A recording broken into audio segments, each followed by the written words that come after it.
আমার চ্যানেলে তোমাদের সকলকে স্বাগত। আজ আমরা ক্লাস 9-এর রায়ান মার্টিন প্রশ্নবিচিত্রা থেকে ভূগোলের তৃতীয় পর্যায়ক্রমিক মূল্যায়নের তৃতীয় স্কুল সলভ করব।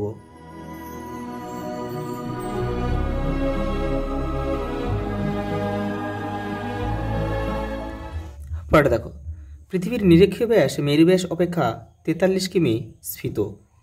টাইটান শনির উপগ্রহ। পৃথিবীর মেরুরেখা বা অক্ষ তার কক্ষতলের সঙ্গে 66.5 ডিগ্রি কোণে অবস্থান করে। 1 ডিগ্রি দ্রাঘিমার পার্থক্যে সময়ের পার্থক্য হয় 4 মিনিট। স্তূপ পর্বতের শীর্ষদেশ চ্যাপ্টা হয়। ভারতের একটি জীবন্ত আগ্নেয় পর্বত হচ্ছে ব্যারেন, এটা হচ্ছে আন্দামান নিকোবরে অবস্থিত। স্বল্পমোচন ঘটে মূলত গ্রানাইট শিলায়। আর্দ্র চুনাপাথরযুক্ত অঞ্চলে যে আবহিকার বেশি মাত্রায় দেখা যায় তা হলো রাসায়নিক। ঘূর্ণিঝড়কে ভারতীয় উপমহাদেশে বলা হয় সাইক্লোন। অবাধ সম্পদের একটি উদাহরণ হচ্ছে সূর্যকিরণ। তাপবিদ্যুতের প্রধান কাঁচামাল হলো কয়লা। পশ্চিমবঙ্গের উপর দিয়ে প্রসারিত হয়েছে কর্কট ক্রান্তি রেখা। উত্তর পূর্ব ভারতের প্রবেশদ্বার বলা হয় শিলিগুড়িকে। সার্ভে অফ ইন্ডিয়া স্থাপিত হয় 1767 খ্রিস্টাব্দে। পরেটা দেখো, বিভাগ খ। দেখো, সৌরজগতের বৃহত্তম গ্রহকে বৃহস্পতি।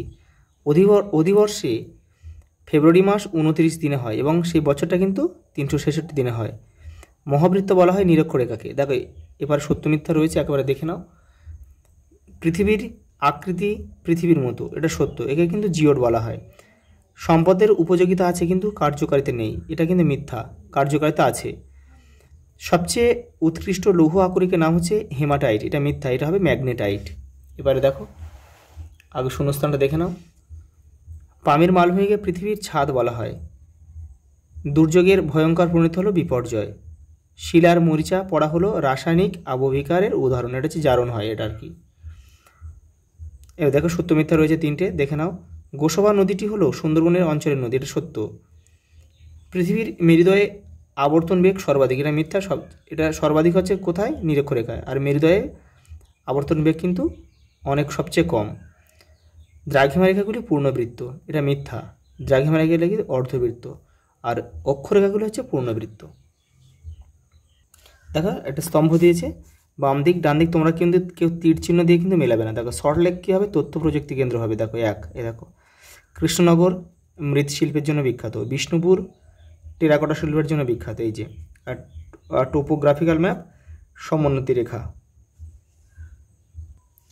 পরেটা দেখো, নিচের প্রশ্নগুলি 2-1 কথায় উত্তর দাও। দেখো, 2 সেমিতে 1 কিমি স্কেল হলে ভগ্নাংশ সূচক স্কেল বা আরএফ কত হবে? দেখে নাও। দেখো, যেখানে 1 কিমি সমান, দেখো 1 কিমি সমান আমরা কি 1 লক্ষ সেন্টিমিটার। তাহলে এটাকে আমরা দেখো, এখানে আমাদের 2 সেমি রয়েছে, তাহলে 2 সেমি সমান ইস টু অনুপাত 1 লক্ষ। 2 সেমিটাকে হাফ হয়ে গেল, 1 হয়ে গেল, আর এটা দেখো 50,000 হয়ে গেল। তাহলে কি আমাদের হয়ে গেল 1:50,000, এটা হচ্ছে আমাদের আরএফ। পরেটা দেখো, ডেকান ট্র্যাপ শব্দটির অর্থ কি? ধাপ বা সিঁড়ি। সেল এর সম্পূর্ণ নাম কি? Steel Authority of India Limited. Teesta নদী কোন হিমবাহ থেকে সৃষ্টি হয়েছে? জেমু হিমবাহ থেকে সৃষ্টি হয়েছে। পরেটা দেখো, পাত সংস্থান তত্ত্বের জনক কাকে বলা হয়? উইলিয়াম পিচকে। মূলমধ্যরেখার বিপরীতে অবস্থিত দ্রাঘিমা রেখার মান কত? 180 ডিগ্রি। একটি মৃত আগ্নেয়গিরির নাম হচ্ছে মায়ানমারের পোপো।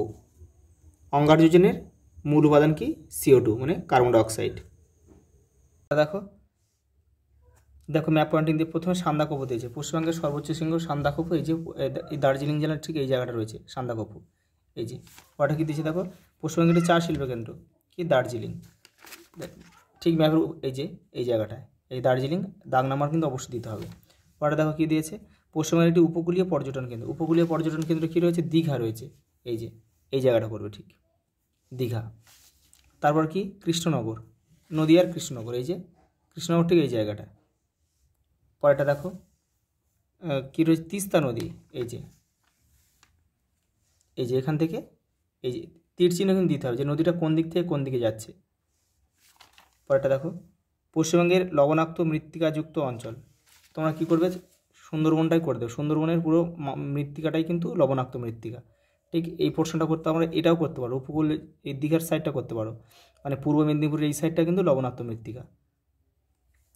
পরেরটা দেখো কলকাতা, এই যে এর রাজধানী শহর বলে এটাকে আমরা এইভাবে করলাম। সাগরদ্বীপ, যেখানে দেখো গঙ্গাসাগর প্রত্যেক বছর যে শীতের সময় যে মেলাটা হয় পৌষ সংক্রান্তিতে, দেখো এই যে গঙ্গাসাগর, এই যে গঙ্গাসাগর যেটা বলা হয়, এই বড় দ্বীপটাই হচ্ছে সাগরদ্বীপ। এইটা ফারাক্কা বাঁধ, এই যে দেখো এইটা হচ্ছে ফারাক্কা বাঁধ। গঙ্গা নদী এখান থেকে বাংলাদেশে প্রবেশ করেছে, আবার এখান থেকে ভাগীরথী হুগলি নামে পশ্চিমবঙ্গও মানে বিভক্ত হয়ে গিয়েছে। পশ্চিমবঙ্গের একটি তাপবিদ্যুৎ কেন্দ্র। দেখো পশ্চিম আমরা কী করলাম, দেখো এই যে পূর্ব মেদিনীপুরের আমরা কী করলাম, কোলাঘাট করলাম, এই যে এটা। আজ এই পর্যন্ত, দেখা হবে পরের ভিডিওতে।